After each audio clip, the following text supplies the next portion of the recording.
Hey guys, this is Suniex here. Today we're gonna go over the weapon Dual Blades. This is by far my favorite weapon. I use it about 90% of my games. Someone in my past videos asked me how I built my character, so today that's what we're gonna be looking at. Now keep in mind that this might not be the most optimized way of building Dual Blades, but this is my preferable way of building the weapon of Dual Blades. So without further ado, let's jump into it. So to the attribute points. So the four attributes that there is in the game is strength, agility, armor, and toughness.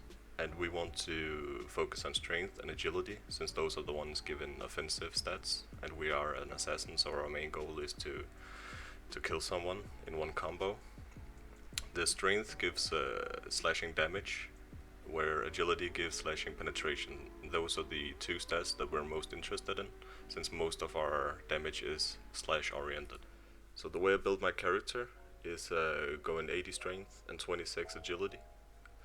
Now the reason we're going so much more strength than agility is because our weapon, or any dual blade weapons, will by far give more slashing armor penetration than it will give actual slashing damage. So in order to balance that out, I went a ton of strength and less agility. Another way that I used to build my dual blades when I had a worse weapon than I got right now, I usually used the Fatebringer, which has less slash armor penetration. So I had to balance it out by having some other attribute combinations, and the one I used to have was 38 agility and then going for 70 strength. That way you compensate a bit of your slashing damage, but you get the slashing penetration from the agility. And I would recommend doing that for any blue weapon or Fatebringer. But as soon as you get to about King's Voe or Ever Patient, you should probably reconsider your attribute points and put them back on strength again. So I'm going 80 strength here, and then I'm going 9 into the agility. And that's the way I play it right now. So 80-26 again, just like before, and with this weapon of course. And now for equipment slots. I personally like to go for the rogue set, mainly because of the set bonus it gives, which is being the offensive, slashing, armor penetration, and critical value. If you cannot afford the epic one that I have equipped right now, I recommend you go for the blue one, especially if you're new, and get 4 out of 4 pieces. And reason being the set bonus. And the first thing you want to upgrade after having the blue set is the bracers. And the reason for that is the critical value on the bracers, which is the only offensive stat there is on the entire set. All the other components give defensive stats. And for the weapon I use Ever Patient.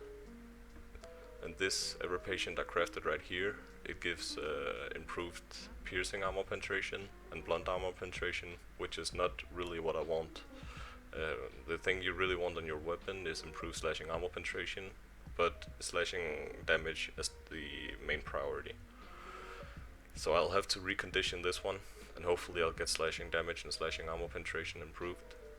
Otherwise I'll have to build a new one and hopefully get the legendary version of it. So that should be it for the equipment slots. You can go for other sets as well, but I recommend this one. So this is your dual blade skill tree. And first and foremost, in the top left corner we got the shurikens, which is a decent ability, but it's primarily to clean up troops, such as low HP troops and unshielded troops. That would be serfs, woodcutters, pikemen or halberdiers, etc. I don't really recommend using this ability though, since there's better options in the skill tree. Second off, we got the Skylark. The Skylark is a decent ability again.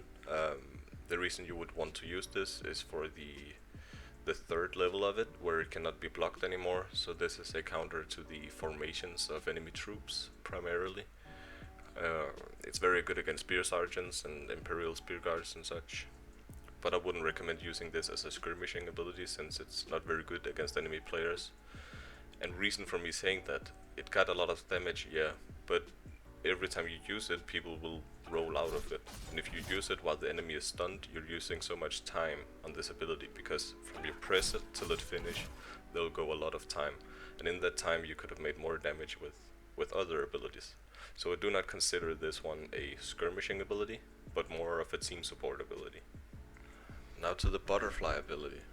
This is basically your bread and butter damage for the dual blade in my opinion. It is by far my favorite ability in the kit.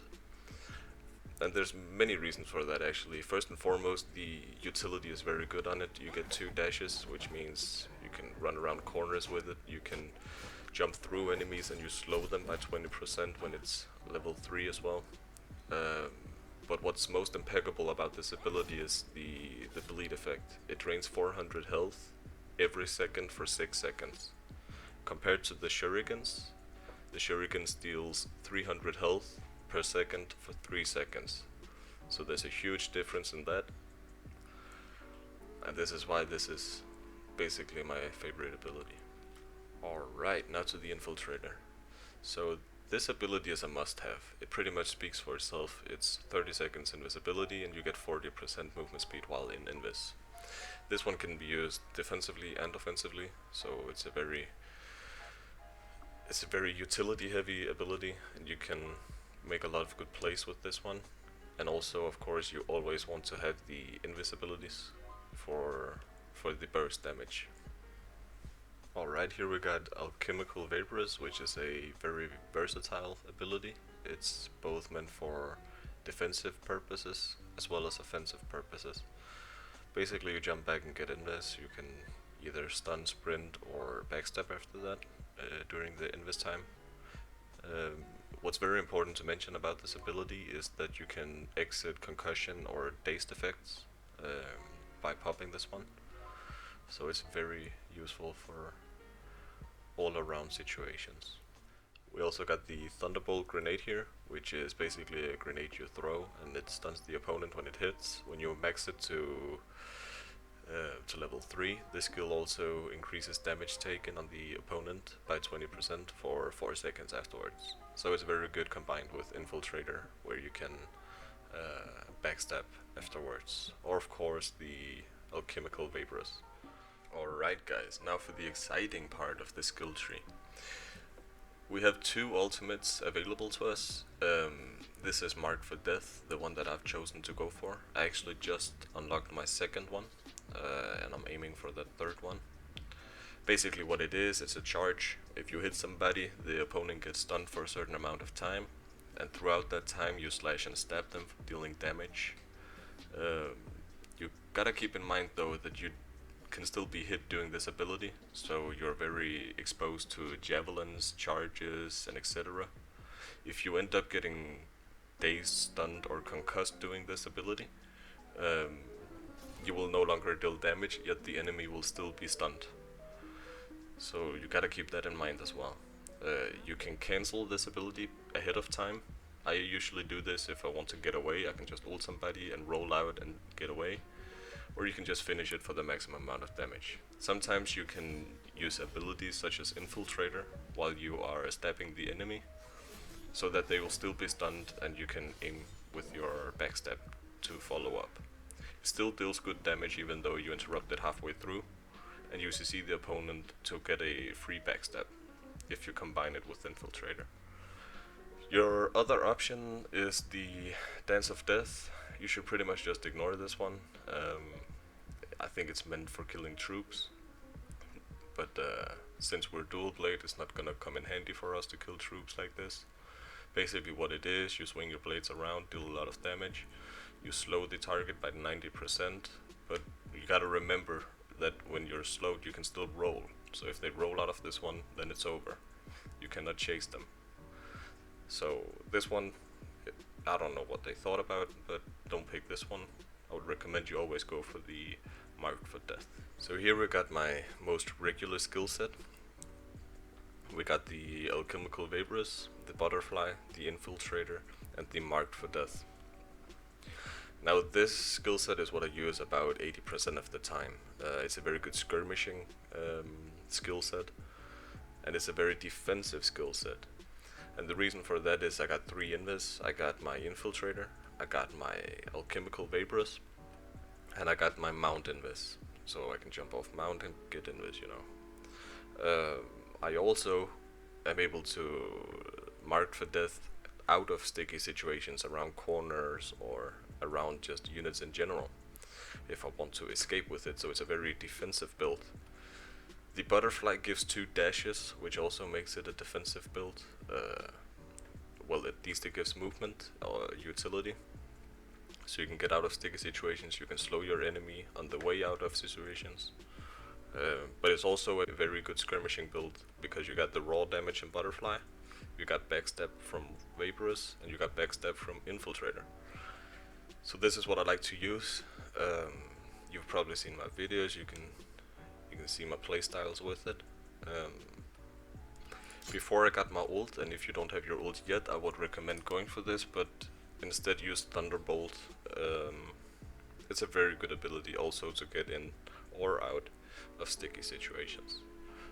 I don't really use, as I said earlier, I don't use the shurikens, I don't use the skylark too much. Sometimes I use it because it can be good against long swords and short swords because they block a lot of my damage.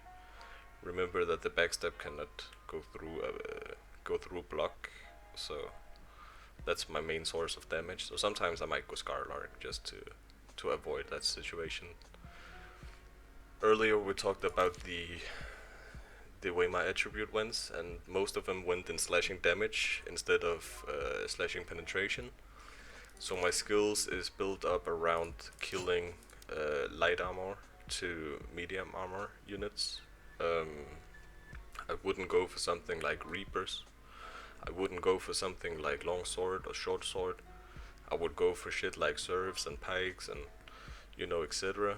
And for archers and spearmen, Nogdachi and glaive.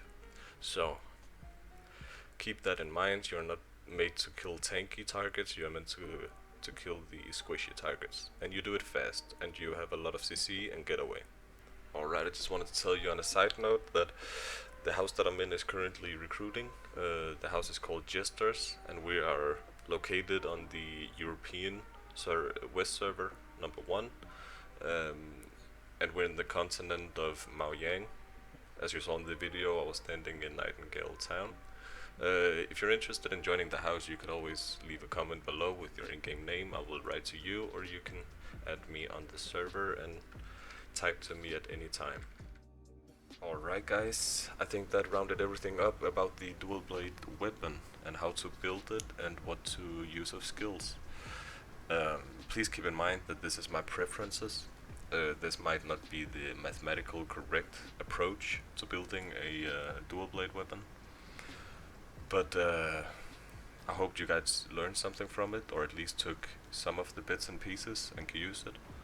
So this was it for this time. Thank you for watching, and until next time, let's conquer.